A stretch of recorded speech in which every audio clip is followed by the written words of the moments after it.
Hey everyone, so one of, if not the most anticipated endgame matchups in the entire series is the Straw Hat Crew versus the Blackbeard Pirates.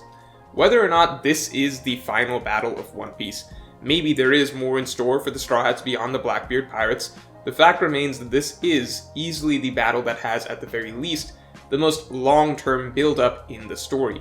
The Blackbeard Pirates were the first really significant pirate crew to make it their goal to take down the Straw Hats, and they've of course only continued to grow stronger since that first encounter. Blackbeard himself has provided a sort of dark parallel to Luffy's own climb towards Pirate King, and it would be a little too friendly to even call them rivals. Rather, this feels like a destined showdown that will dictate the fate of the entire world. Not to mention, as fast as the Straw Hats' growth has been, the Blackbeard Pirates have seemingly been a step ahead of them at every turn, with Blackbeard making an even bigger splash than Luffy at Marineford, the Blackbeard Pirates becoming an Emperor-class crew before the Straw Hats, and so on.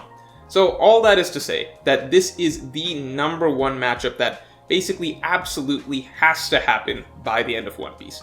Oda can skip, some other fights, but this one is practically set in stone, and the best part of it all is that it feels like a setup where every Straw Hat is going to get their own fight. I mean, the numbers just seem to match up fairly well. Right now we have the Straw Hats with Luffy plus 9 other members, and then on the Blackbeard Pirates side, we have Blackbeard and actually 10 other members, 10 giant captains as they're called. So not quite a perfect fit just yet, but at the very least, there are more than enough Blackbeard Pirates to go around for every Straw Hat to get their own opponent. Plus, we have one extra Blackbeard Pirate should the Straw Hats get another member, which we all hope they will. Now, I have seen a lot of lineups, hypothetical matchups thrown around as to who will fight who when this showdown finally happens, but I actually personally think a lot of this speculation can maybe be made a lot easier if we pay attention to how each crew has grown, rather than just looking at, the total lineup and mixing and matching from that. So, what do I mean by that? Well, we know that Luffy and Blackbeard are obviously meant to parallel each other in certain ways. I have done a full analysis video on Blackbeard, at least what we know of him so far, that I strongly encourage you to check out. It goes through this far more in depth than I'm going to talk about here, but the point is that Blackbeard's rise to the top is meant to parallel Luffy's, obviously following a much darker path. That is why I believe that similarly, the development of the Blackbeard Pirates as a whole is meant to mirror, to a degree, the development of the Straw Hat Pirates, which tells us a lot about what their potential endgame matchups are going to be. So, the first time the Blackbeard Pirates were introduced, there were 5 of them, right? Blackbeard, Burgess, Van Augur, Doc Q, and Lafitte. At this point in time, there were 7 Straw Hats: Luffy, Zoro, Usopp, Sanji, Chopper, and Robin. So, obviously it's not an exact match. We don't have an even number of opponents right off the bat. The crews aren't really developing at exactly the same rate, that's true, but let's hold on a second there. First of all, Robin isn't really a part of the Straw Hat crew at this point in time. Yes, she technically just joined like 5 chapters ago, but we all know that the arc that Robin truly became a permanent addition to the Straw Hat crew was when she finally had her arc, Enies Lobby.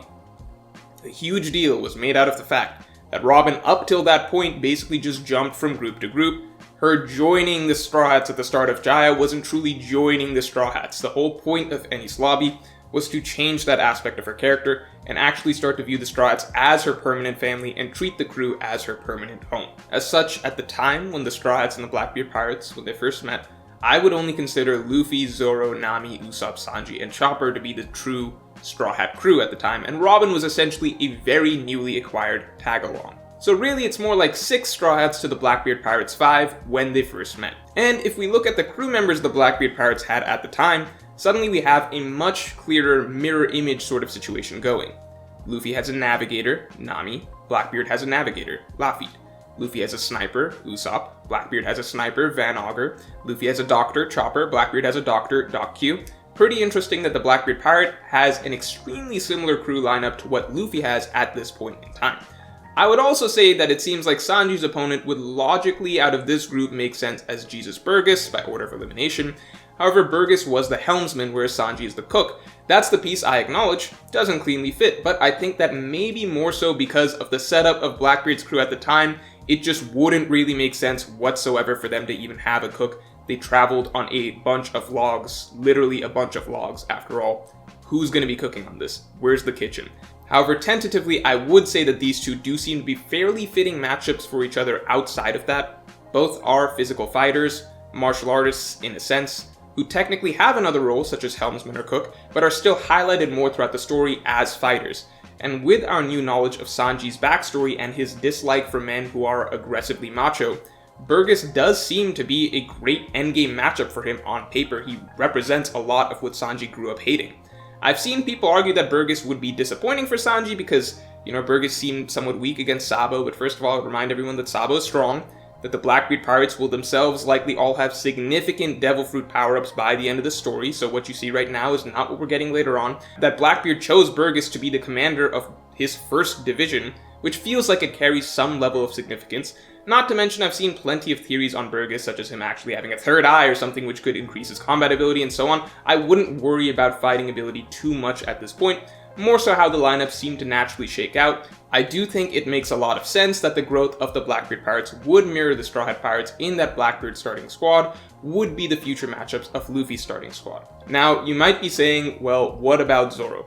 But as we all know, Oda loves him some Zoro. Oda generally likes highlighting Zoro in a little extra or special way beyond the rest of the non-Luffy Straw Hats, right? We've seen that throughout the series, and that extends to Zoro's opponents as well. They tend to get a little something extra or treated a little extra special. For example, Hachi was the only Arlong pirate that continued on in the story to have significance. Mr. One was the only one out of Baroque Works that was chosen to continue on with Crocodile as his permanent right hand post-Baroque Works. Kaku got promoted to CP0 with Lucci, things like that. As such, rather than just have Zoro's, future Blackbeard Pirates matchup lumped in with the rest of Blackbeard's starting squad, I do think Oda wanted to give a solo introduction to Zoro's future opponent, Shiryu, by giving Shiryu his own plotline to join Blackbeard in Impel Down. I don't think we need to argue much about, Shiryu versus Zoro being in the future, right? They're both swordsmen. Oda clearly took the most time to hype up Shiryu individually out of all of Blackbeard's subordinates, and I've even talked in the past about how Luffy's initial meeting with Zoro parallels Blackbeard's initial meeting with Shiryu, in that both Zoro and Shiryu were being held captive at first, and then the arrival of Luffy and Blackbeard led to their respective releases. So, looking back at all that, Luffy's starting five seems to match up pretty much perfectly with Blackbeard's starting five. We have Luffy and Blackbeard, obviously, but then Zoro and Shiryu, Nami and Laffy, Usopp Van Augur, Sanji Burgess, and Chopper Doc Q. Their crews were close to the same when they first met at Jaya, with the only exception being that Oda may have been saving Zoro's opponent for a more dramatic solo introduction down the line. However, obviously, going off of that, Blackbeard had more crewmates by the end of the time skip. By the end of the time skip, Blackbeard also had Katarina Devon, Vasco Shot, Avolo Pizarro, and San Juan Wolf. Naturally, Luffy also had more crewmates by this point, having added Robin officially at this point, as well as Frankie and Brook. But then the parallel growth doesn't quite match up perfectly again, does it? Blackbeard has 4 more members by the time skip, whereas Luffy only has added 3. However, in reality, Luffy already has his 4th addition behind him. He just doesn't know it yet, and that's Jinbei. Jinbei, yes, he got the official invite to join the Straw Hats an arc later, post Marineford in Fishman Island, but Marineford itself was the arc that bonded Luffy and Jinbei together. Now, you may be crying foul, as didn't we discount Robin earlier on in Jaya as she wasn't a real Straw Hat at this point? Well, the case with Jinbei feels a little different, as Robin was, for all intents and purposes, at that point in time, a suspicious stranger for the crew back in Jaya. Whereas throughout Impel Down and Marineford, Jinbei was essentially the replacement for Luffy's entire crew. In a time that Luffy didn't have any of his usual comrades, Jinbei was in every sense that pillar of support that Luffy needed. He was the one that brought things full circle and brought Luffy back from the brink of despair, the same way that the memory of Luffy's crew did. Jinbei had already pledged his life to Luffy over the course of this arc. This was essentially the arc that Jinbei became as close as a crewmate in Luffy's heart. It was just the next arc, Fishman Island, that Luffy actually gave him the official invite. Robin was not like that. Everything that made Robin a true Straw Hat happened in Enies Lobby, whereas for Jinbei, most of the groundwork for him being a Straw Hat was actually done in Impel Down and Marineford, with Fishman Island not even really being much of a Jinbei-centric of an arc, more so just kind of checking off the box of, okay, now it's time to actually have Jinbei get the invite to join. Long story short, if we look at Luffy and the Straw Hats at the end of the time skip, if we look at chapter, 590, where Luffy's memory of his friends brings him back to his senses, Jinbei's presence there is no mistake. The Straw Hats are of course everyone Luffy remembers, but also the one who is physically there with him right now. And again, this general parallel between the growth of the crews isn't line for line perfect. It's not as though every arc Luffy's getting a new crewmate, Blackbeard is also getting a new crewmate. This is more so looking at the general beats of the story, the general stages of growth for each crew, and seeing how similar it feels. Blackbeard has these 9 members by the end of the time skip, and Luffy has 8 official members by the end of the time skip, with his 9th member pretty much already bonded with him, even if the reader doesn't realize it yet. So, all that being said, let's look at Katarina, Vasco Shot, Avolo Pizarro, and San Juan Wolf. How would they hypothetically match up with Robin, Franky, Brook, and Jinbei? So this is trickier. It's not as though these new members for Blackbeard are coming in with easy to match roles like, shipwright or musician. However, we know Oda likes certain tropes, which is why Robin versus Katarina, in my opinion, is very likely. Oda likes to have, girl fight girl. Not to mention, Katarina seems like the rare perfect matchup for Robin. I say this because Robin is inherently difficult to write good fights for, as the nature of her abilities makes fights somewhat binary, right? Either she can immediately beat someone, or they are simply beyond her abilities or are a bad matchup for her, right? It's difficult to really write a good back and forth battle for Robin because of her abilities. However, Katarina actually makes for a great fight in that sense, as Katarina is a shapeshifter. Robin's ability to restrain her becomes very difficult, but not impossible like it would be with Elogia.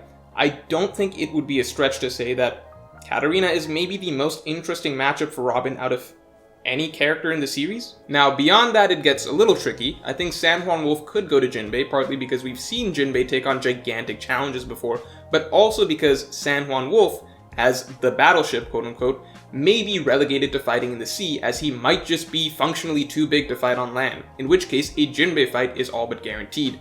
I like that, as Jinbei is technically stronger on the sea, it's just that he won't really get frequent opportunities to fight a significant opponent in the ocean, so this would be a great matchup to actually get to showcase that. I also think Franky in maybe a giant mech could be a possibility as well against San Juan Wolf, but I'm still leaning towards Jinbei here. Now, Franky and Brook could easily swap between Avolo Pizarro and Vasco Shot. I have almost zero tendency either way. If I made a personal guess based on almost nothing, I'd say I'd go with Franky versus Avolo because of visual similarities, and from his arms, it's possible Avolo might, possibly have some cybertronic enhancements, so they might both have a cyborg thing going there. Vasco Shot looks a bit like a jester, so Brook's a musician. Very vague ideas to go off here, but if I had to pick, those are the matchups that I would go with. And then finally we have this mysterious 10th Titanic captain. Interestingly, 400 chapters into the New World, and Oda still hasn't shown us a glimpse of them. Very interesting to me, as to me it somewhat reinforces the idea that we are getting introduced to the members of Blackbeard's crew in a way that matches up with the lineup of the Straw Hats crew. As we are very likely to get another Straw Hat, and we still don't know who it is, I don't think Oda is going to show us this new 10th member of the Blackbeard Pirates until we see the 10th member of the Straw Hat crew. Think about it. If we met this 10th giant captain of the Blackbeard's pirates, and let's say it turned out to be a woman, then suddenly wouldn't Yamato or even Carrot suddenly seem like even more blatant candidates to be the next Straw Hat? As such, I think so long as the final member of the Straw Hat crew is up in the air, the 10th giant captain for the Blackbeard Pirates will not be revealed. If it is revealed, I think it will be a huge indicator of who the final Straw Hat will also be. So, if you enjoyed this video, then definitely like, comment, and subscribe, and you can support me on Patreon to get my extended thoughts on this and all future topics.